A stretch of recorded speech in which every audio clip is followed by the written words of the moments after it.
Hello guys, welcome back to my channel. কেমন আছো সবাই? আশা করি সবাই খুব ভালো আছো, আমরাও ভালো আছি। তো শীতলা পুজোর পরের দিন সকালে বাড়িতে গৌরাঙ্গ মহাপ্রভুর আগমন হয়েছিল। তোমরা দেখতেই পাচ্ছ, সবাই ঠাকুরকে কোলে করে নিয়ে আসছে। এই পুজো আমাদের বাড়িতে বিগত 40 বছর ধরে হয়ে আসছে।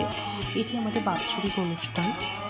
এই পুজো আমাদের বাড়িতে রাস পূর্ণিমা উপলক্ষে পালন করা হয় এবং প্রতি বছর পুজোর উপলক্ষে বাড়িতে মহোৎসবও করানো হয়।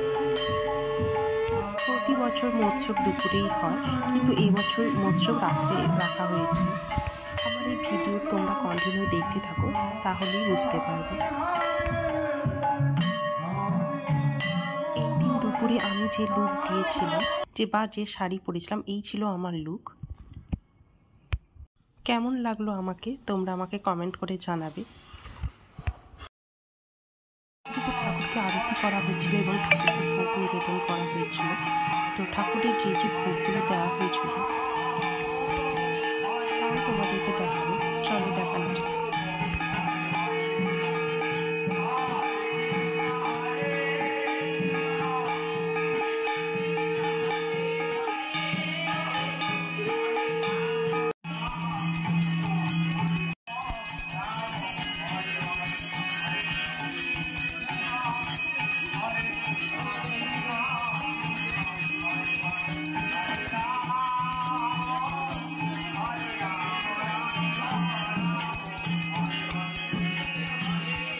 ঠাকুরের ভোগে এই রেসিপিগুলো ছিল। আমার এই ভিডিওটা তোমাদের কেমন লাগলো তোমরা আমাকে কমেন্ট করে জানাবে, বা আমার এই ভিডিও তোমরা কে কোথা থেকে দেখছো ওটাও আমাকে কমেন্ট করে জানাবে।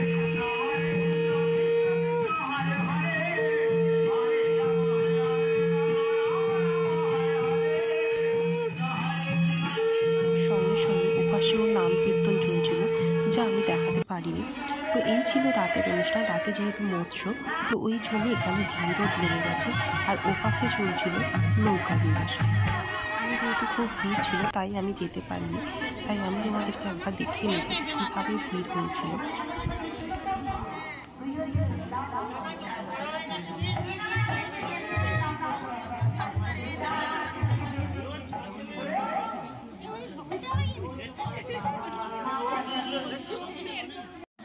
তোমাকে খাওয়ার অনুষ্ঠানটা দেখাবো যে কীভাবে ওখানেও ভিড় লেগে রয়েছে। তো আমিও চলে এসেছিলাম খেতে। তো এই ছিল আমার রাতের অনুষ্ঠানের লুক।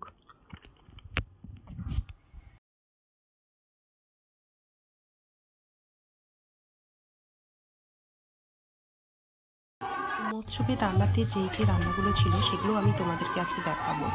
তো প্রথমে চলে এসেছিল চপটি ছিল কুমড়োর চপ। তারপরে দেওয়া হয়েছিল সাদা ভাত, সঙ্গে ছিল ডাল,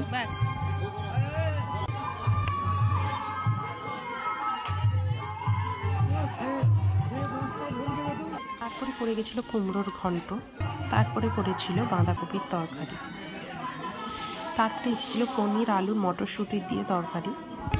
তারপরে পাতে পড়ে গিয়েছিল ধোকার ডালনা। ধোকার ডালনাটাও বেশ খেতে ভালো লেগেছিল। তারপরে সব শেষে যেটা দিয়েছিল চাটনি, এবং তারপরে পায়েস, মিষ্টি। তো এই ছিল মহোৎসবের অনুষ্ঠানের আয়োজন।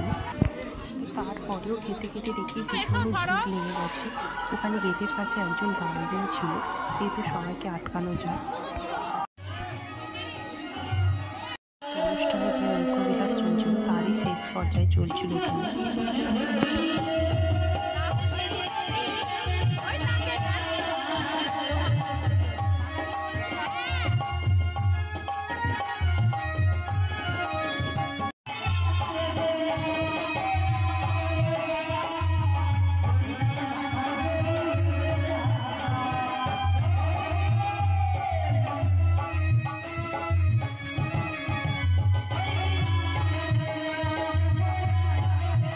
তো সব শেষে কিন্তু এখানে বাতাসা হুল্লোড়ও করা হয়েছিল। তো আজকের ভিডিও এই পর্যন্তই। তোমরা দেখতে থাকো, আর আমার এই ভিডিও তোমরা কেমন উপভোগ করলে তাও আমাকে তোমরা কমেন্ট করে জানাবে। ছিল আমাদের বাড়ির মন্দিরে তোমাদের কেমন লাগলো সেটাও আমাকে জানাবে।